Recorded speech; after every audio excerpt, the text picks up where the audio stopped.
Ghana is enraging thousands of believers because he says the world will end in a few weeks. But the flood didn't occur at all, which made those who had made the payment orders extremely angry. He says God told him in a dream that starting on December, the things written in the Bible will happen again and a big flood will cover the world. To save people, he say he is building huge boats, and he also needs people to donate money to him for help. Those who do not offer help will not be allowed to board the ship. He announced that he had built 8 large wooden arks. His message spread quickly online, and an estimated 280,000 people traveled to stay near him, seeking protection. Many followers also donated large sums of money to support the project. When December 25 passed with no signs of flooding, frustration and panic grew among the crowd. Some followers began questioning where their money had gone after reports surfaced that Ivo Noah had used donations to purchase luxury items, including a Mercedes-Benz. All right. Welcome to This Week in Ghana. Sorry for the delay. It has been one of those days, and Ivy warned me not to try to squeeze it all in one day, and I did anyway, and here we are 50 minutes late to the normal live stream. So apologies for the delay, but thanks all for joining. I see people jumping on. So this is your weekly live stream, or your bi-weekly live stream. We talk about all things Ghana related. Obviously today we're going to talk about the prophet Ivo Noah. We're going to talk about a little bit about the Diaspora Summit and our thoughts after attending. We'll talk a little bit about Detty December. And if we have time, there's some other topics we will cover. Before we get into the topics, we'll start off with some introductions. So I'll turn it over to the co-host for her introduction, and I'll introduce myself.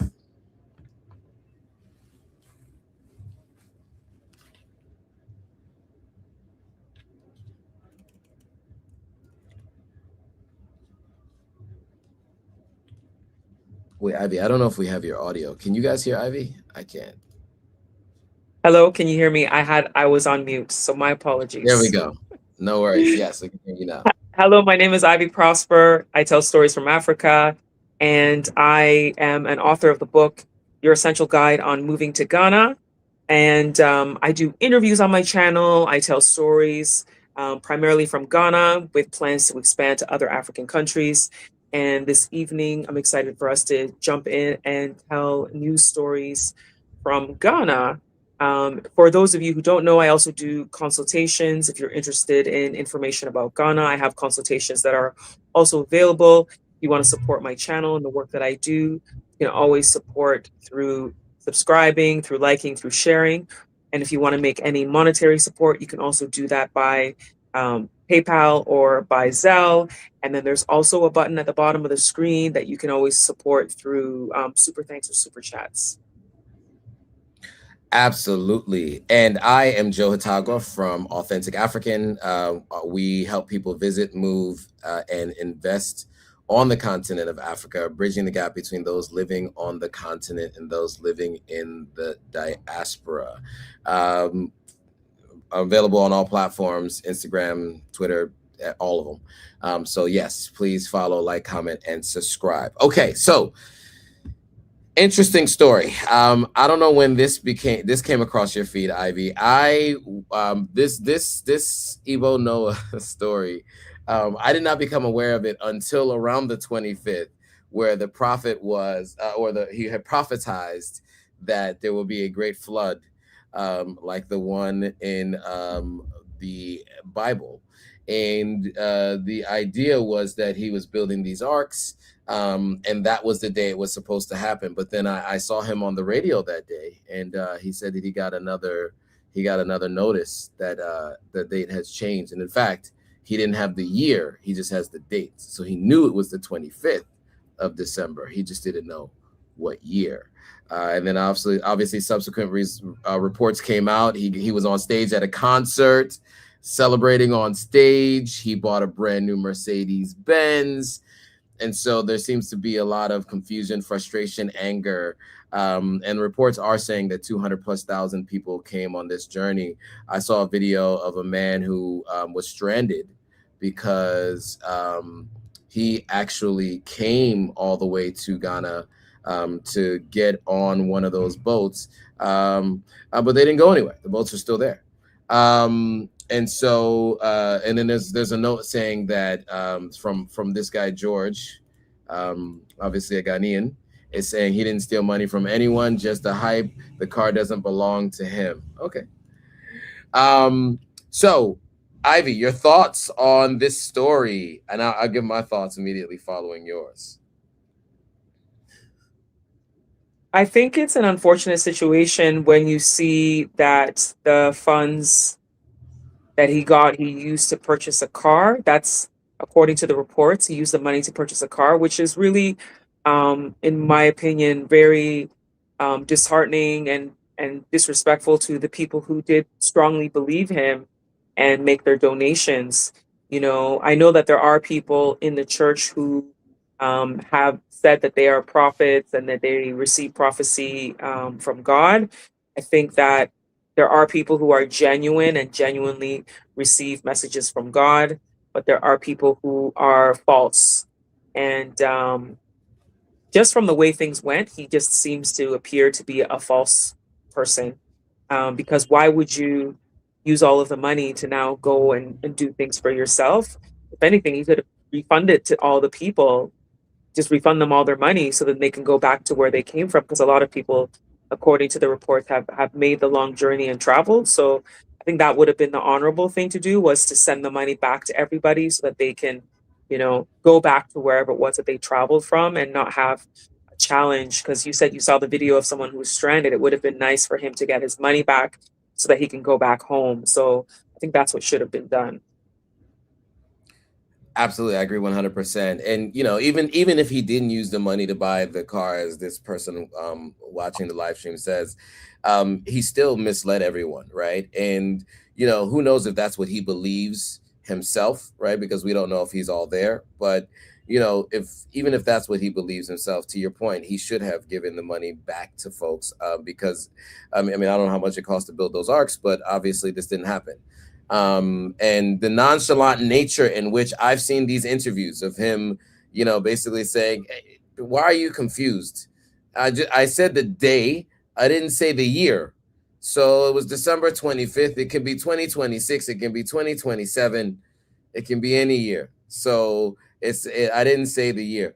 And so, you know, obviously, you know, I think one of the things that I find disheartening is how blindly people follow folks like in Igbo Noah, right? You see these really large mega churches on the continent that, you know, where people claim to heal people. You find, you know, people like him in Kenya. You saw those people unaliving themselves, right? Because of another prophet of a similar revelations he was making. And you know, it's not exclusive to Africa. Obviously, we've seen, you know, this whole concept of drinking the Kool-Aid comes from this guy named Jim Jones, who did the same thing in the United States and or in the West somewhere. And then, of course, you had David Koresh and others. So this isn't the first that this has happened, and it won't be the last. It's just unfortunate to see our people going through this, especially those who are in the financial position that they might be in. And this is their last hope to believe in someone like this, to find out that it was all a fraud, right? And so that's really unfortunate. But it has been, so many people have been talking about this. I mean, it's been everywhere in my timelines.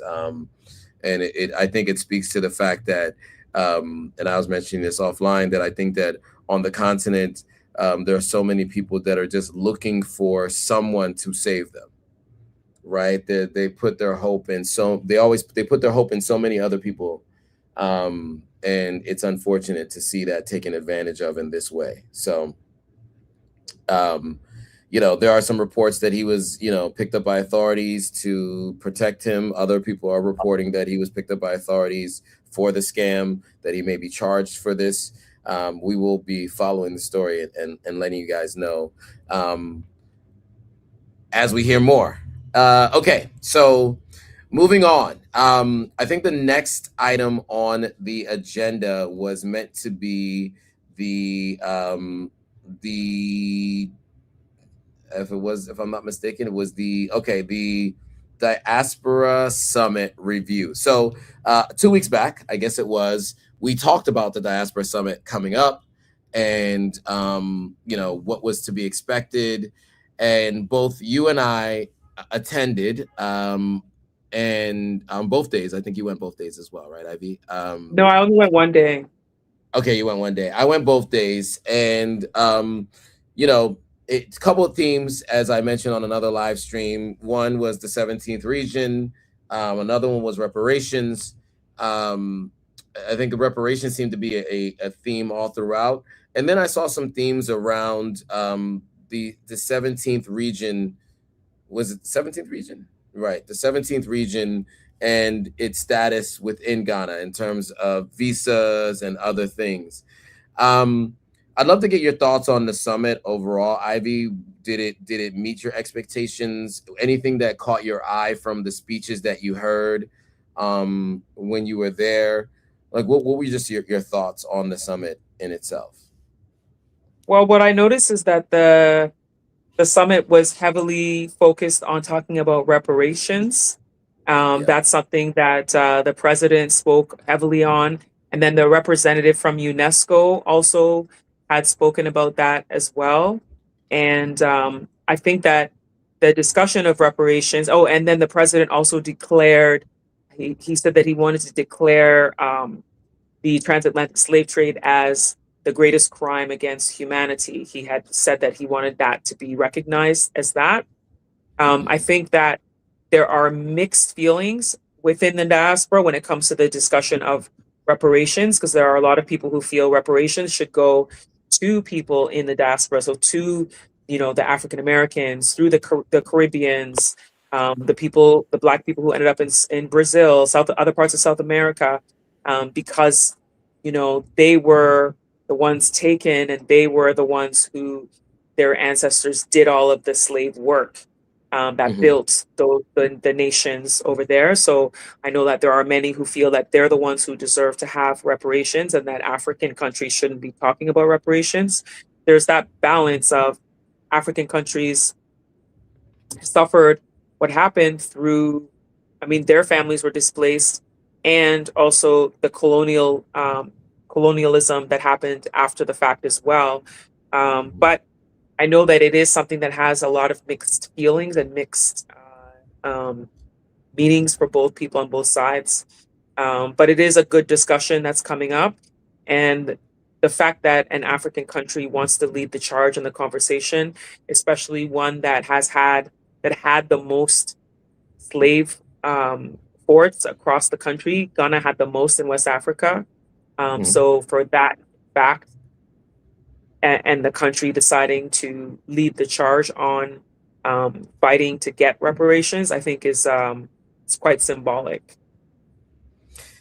Absolutely, yeah, and yeah, to echo that sentiment, yeah, I think it is quite symbolic, and you haven't heard any other people outside of the United States talk about reparations as a forefront of their focal point for anything, as far as I've seen.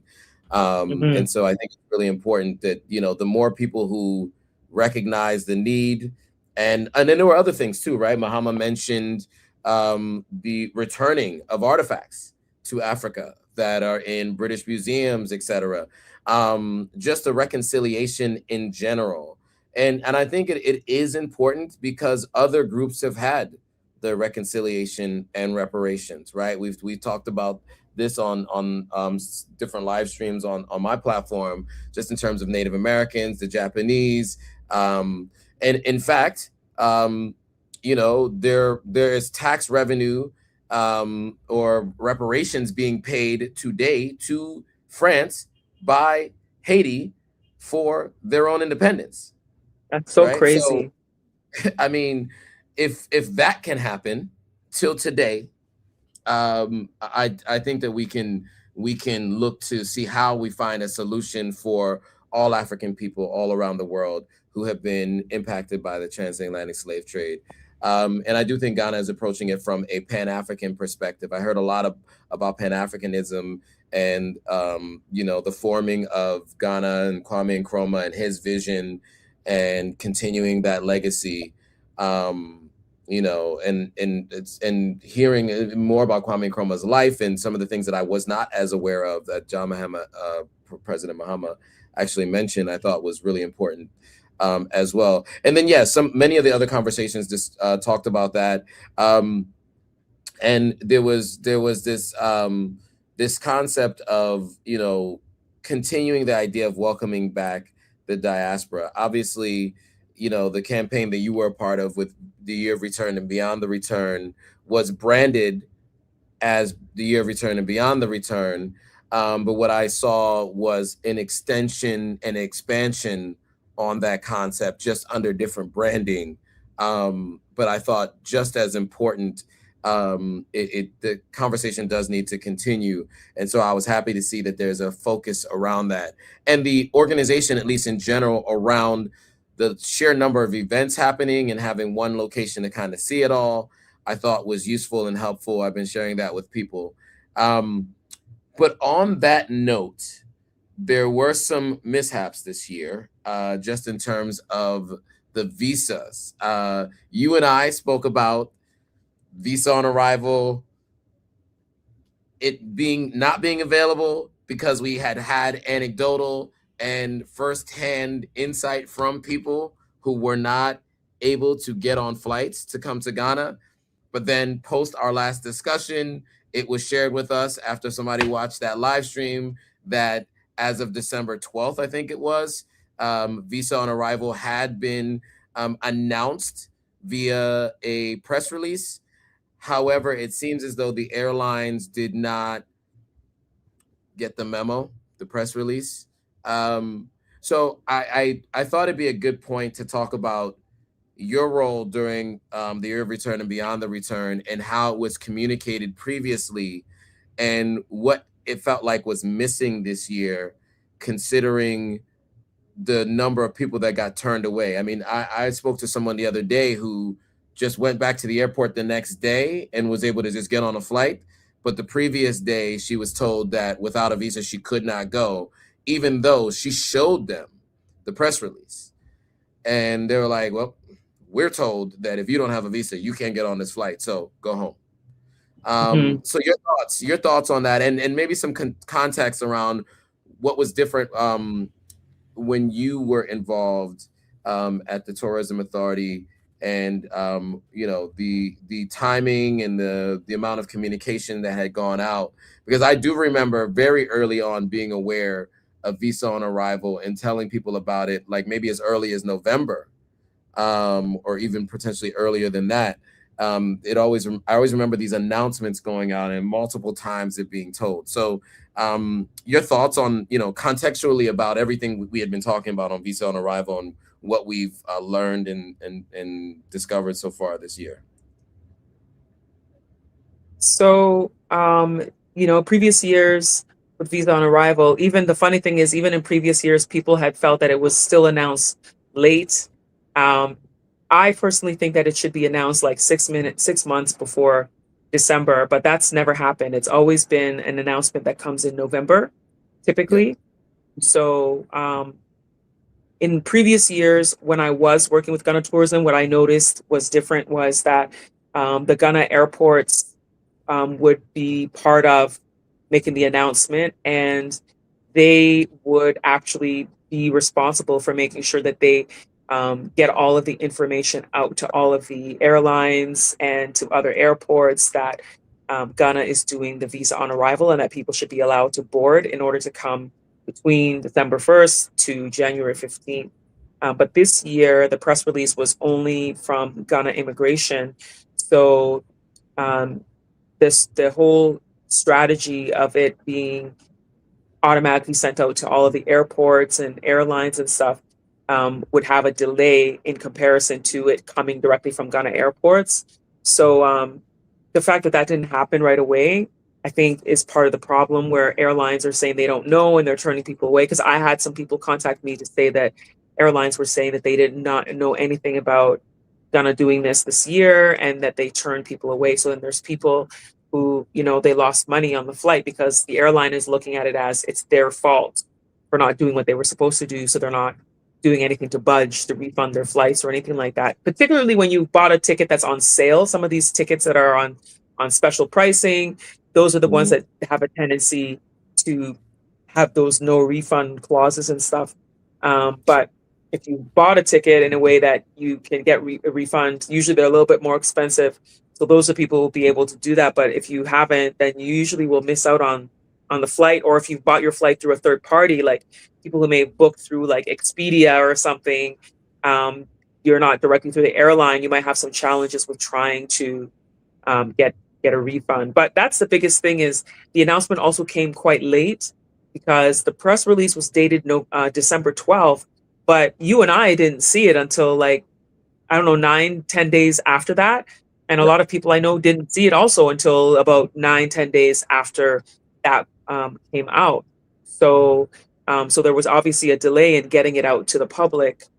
So all of those delays together result in, airlines not knowing what's going on, and then subsequently they'll follow what guidelines and policies have been in place the whole year. They're not going to suddenly be like, let me just flip-flop if I don't know for a fact. So they're going to follow whatever the procedure is, which is to not let people board if they don't have their pre-approved visa.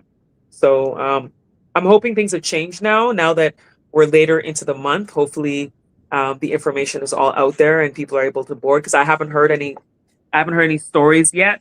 Any news stories, I mean, from people who've been turned away. But in the first like couple of weeks of this month, there was people who were turned away. Even before I saw the press release, there were some people who just assumed it was on because it's always been on the last few years, and they just went and hoped for the best, and then got denied boarding. Yeah, I think that context is all really helpful. I think the piece of, and you had mentioned this to me offline, but the piece about the airports making the announcements, not just coming from the tourism authority, is crucial, because they all talk to each other. I don't know how many airlines are looking for press releases from the tourism authority of any particular country, right? And so I think if an airport talks to an airline, that helps to obviously disseminate that kind of information, and you don't end up with some of these mishaps. So we hope that in the future that is made more. The announcements are made earlier, and that's the path that it goes. And hopefully those people aren't getting stuck on the way in. Okay, next, we did want to talk about the Detty December, or December in Ghana. Let's say December in Ghana 2025, right? Because it has been rebranded from the year of return, beyond the return, to December in Ghana. And I guess each year it'll be December in Ghana the year. So it's December in Ghana 2025. It's been December in Ghana since 2019. Because 2019 was, 2019, the year of return was 2019, which is January 1st to December 31st. That's the year of return, 2019. Yeah. And then December is when they launched the December in GH campaign that Ghana Tourism Authority launched as part of recognizing that people were coming in December. Over the years in Ghana, people would come to Ghana in December.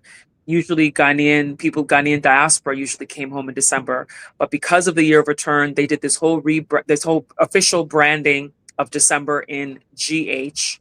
And so that was kicked off by Ghana Tourism Authority in 2019. So every December, it's a December in GH campaign that Ghana Tourism Authority has in collaboration with the Ministry of Tourism, Culture, Creative Arts. And so it's just, again, it's December in GH. The Detty December branding is really much usually it's brand that's about the partying all night and all that stuff. That's what that branding is attached to. Whereas the December in GH is a tourism campaign focusing on multiple events, not just the nighttime partying, but multiple events. And then the Beyond the Return was the branding. Yes. So Beyond the Return was a follow-up to the year of return and started January 1st, 2020. And it was supposed to be a 10-year campaign, a decade of African Renaissance with 7 foundational pillars. So it went up until the end of the last government. So it didn't go the whole 10 years officially. They've rebranded that office to the International Affairs Office under the new NDC government.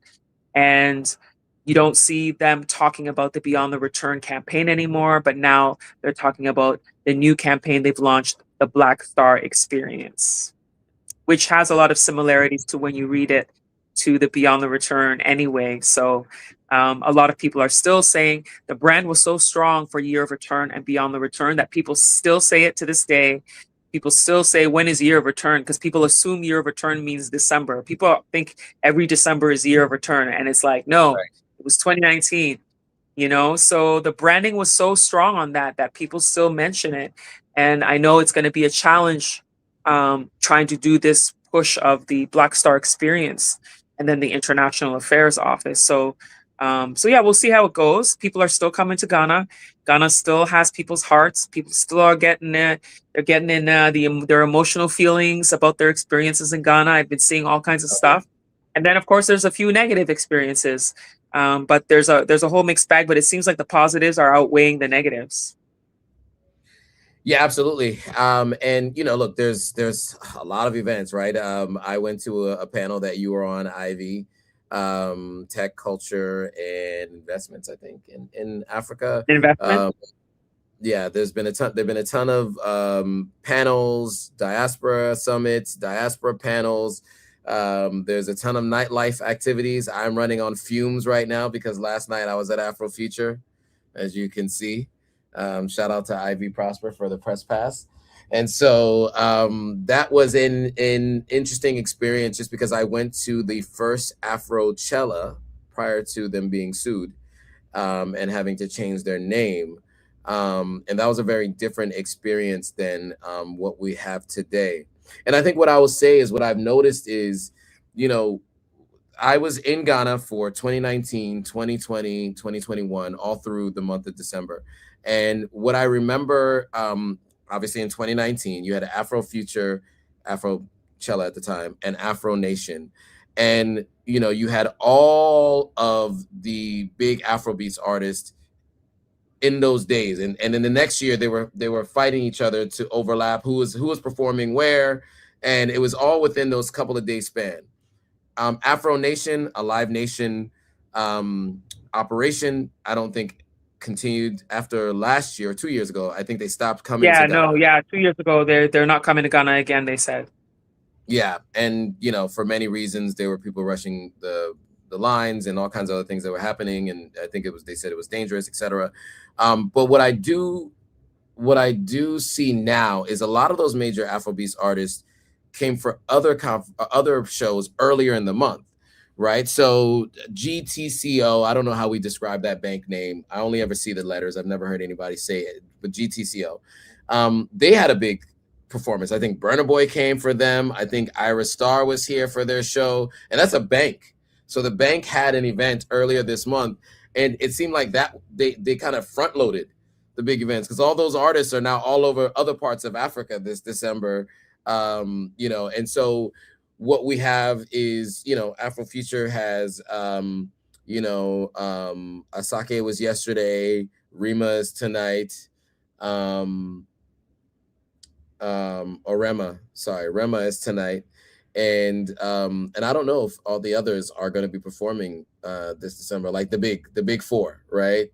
Thames, Ira Star, Burna Boy, Wizkid, I guess more than big four, like big five, big six. I don't know if and the rest of them are performing at the end of December. I think they all performed early in December. So that was one of my biggest takeaways in terms of the festivals and the events, is that usually during this time, there's a couple of major headliners from Afrobeats performing, and I don't seem to be seeing that this year. But I do see a big, strong push for a lot of the panels, and maybe it's just I'm more focused on those things now than I might have been previously. I might have just missed those previously because, Ivy, you're much more plugged in and tapped in. But have you seen any differences this year in this Detty December or this December in GH versus maybe some previous years? Well, I haven't been going to every single event like in the past.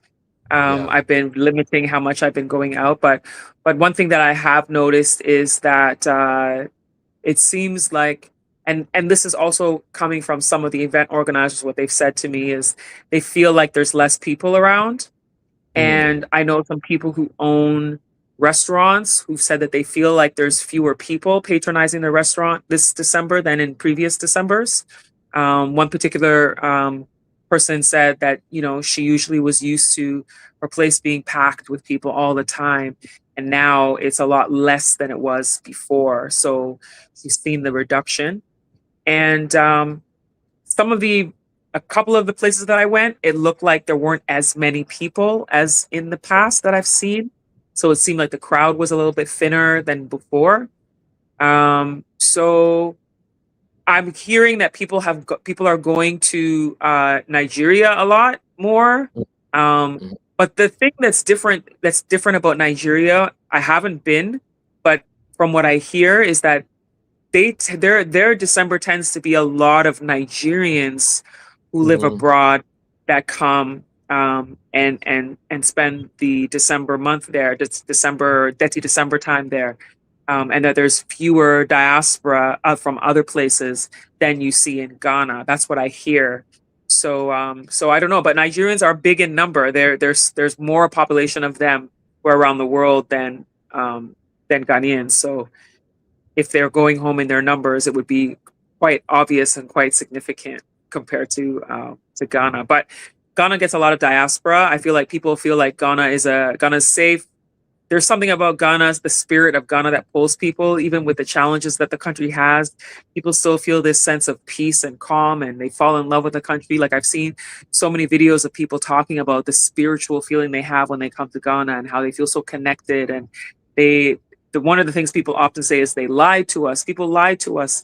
Africa's different. Ghana's different than what we expected. So, but we'll see when the official numbers for tourism come out. But the other thing I think is because visa on arrival wasn't announced early, there are some people who just didn't bother because the time was too close to try to get a ticket. Then it's too expensive, so they end up not coming. So it's possible the numbers of people traveling in could be less than previous years because that visa on arrival wasn't an option early enough for people to help people to make the decision. So we'll see when the official numbers come as for travelers into the country. Yeah, absolutely. And, you know, I saw some numbers. Yeah, I mean, there were folks talking about the fact that Ghana had hit the projected numbers of 1.7 million by the end of 2025. And obviously that's for the full year, but, you know, a pretty significant number of those would be in December. And but I will say anecdotally, to your point, I've heard a lot of people talking about Ghana and Nigeria. In fact, I've had friends throughout the years go to both countries in December, start in Ghana, and then Christmas through. I've heard that too. Yeah, do the Nigeria thing. And, you know, since 2019, in fact, during the year of return, I had some friends that I was with in the early part of December in Ghana, and they left partway through that trip and went to Nigeria and celebrated the end of the year into New Year's there, which might make sense because a lot of the big Afrobeats artists are performing in Nigeria right now, right? And if people are coming here to go to all the festivals and the concerts and they want to hear their favorite artist, they're going to be missing out on them being here in Ghana. And so if that's what they're coming here for, Nigeria is probably the place to go if that's what you're looking for, considering the schedule. So it's anecdotal. I mean, we'll see what the numbers say, but that's what I've been seeing and hearing from folks. I don't know if you had anything else you wanted to add to that, but that's what I've been hearing. No, I'd have nothing else to add. All right, cool. So I know we started really late, guys. And so I do want to run through maybe one or two more items before we go. You know, I think one of the things that I did want to cover is Mr. Easy at Detty Rave made a statement, and I know that it's Detty Rave was what, yesterday or the day before? It was 27th. The 27th. The 27th. So that'd be 2 days ago. This is the 29th. Can you give us a little bit of context about what he said and I guess why he said it?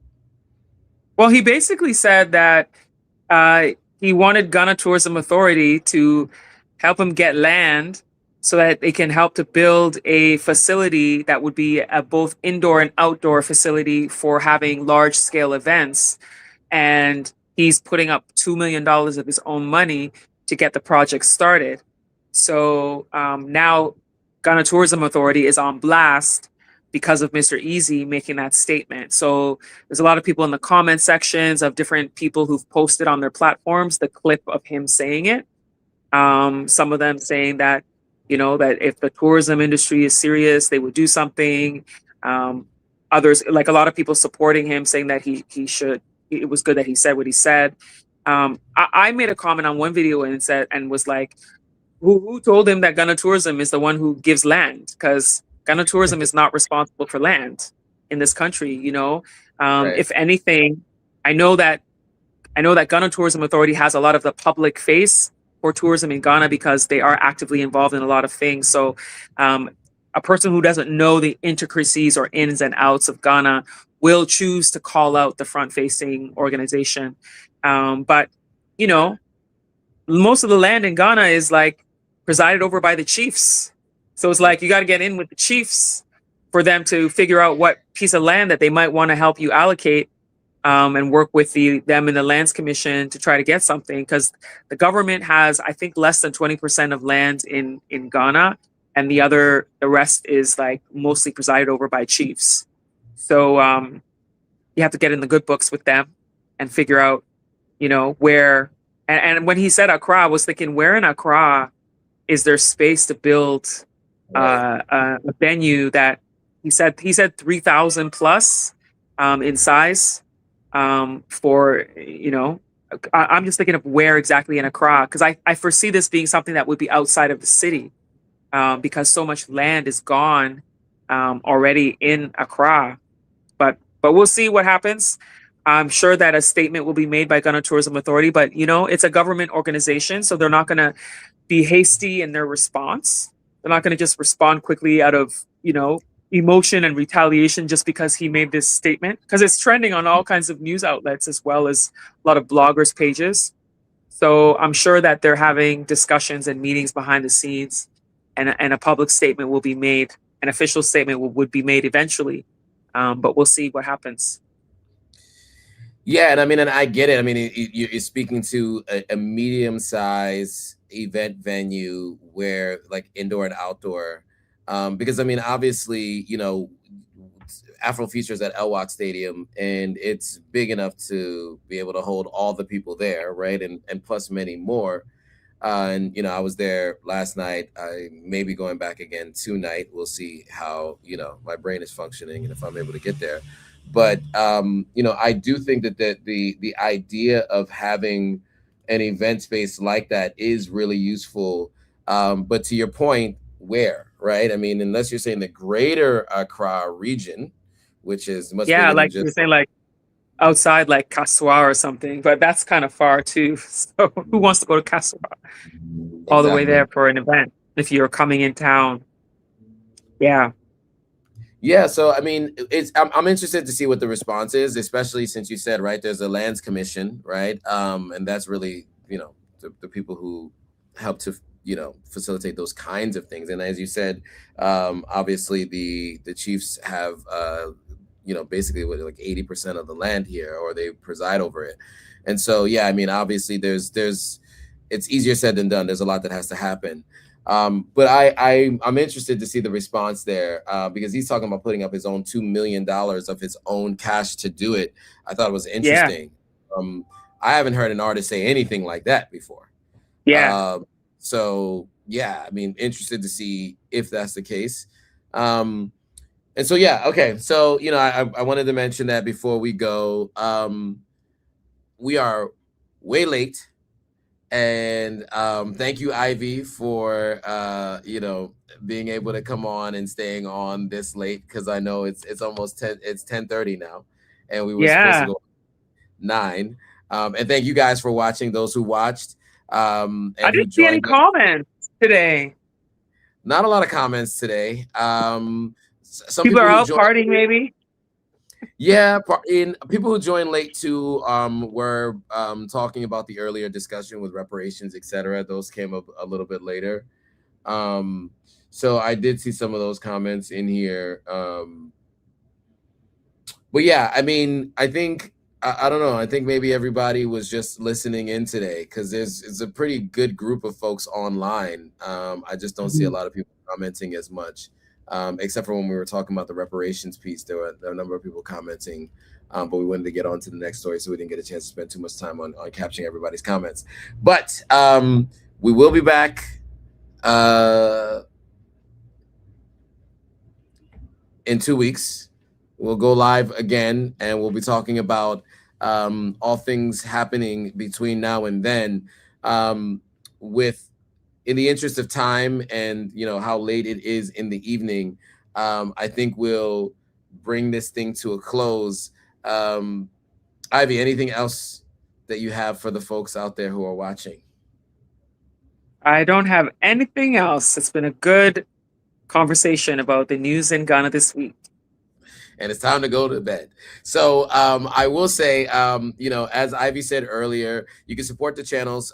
Those links are in the descriptions of these videos if you want to support the channel in any way that you can. It is free to like, comment, subscribe, and to share this with anyone. So you can drop it in WhatsApp, send it to Blue Bubble, Green Bubble, whatever, via text message. Feel free to save the video. All those things help not only us, but it helps to get this information to more people, right? I think the reason why we're doing this is it's not for vanity purposes, right? We really do this because we care to share this information with folks. And if you feel like this is valuable, we always ask that you do your part to help us get this in front of more people. The algorithms have been challenging to us these days. And so we need your help as the army of those viewing these live streams to help get the word out there to more people. So we appreciate you guys watching, but also sharing, liking, commenting, and subscribing to the channels. And all of that will be in the description below. So with that, thanks for watching. We will see you guys all in a couple of weeks. Bye, guys. See you soon.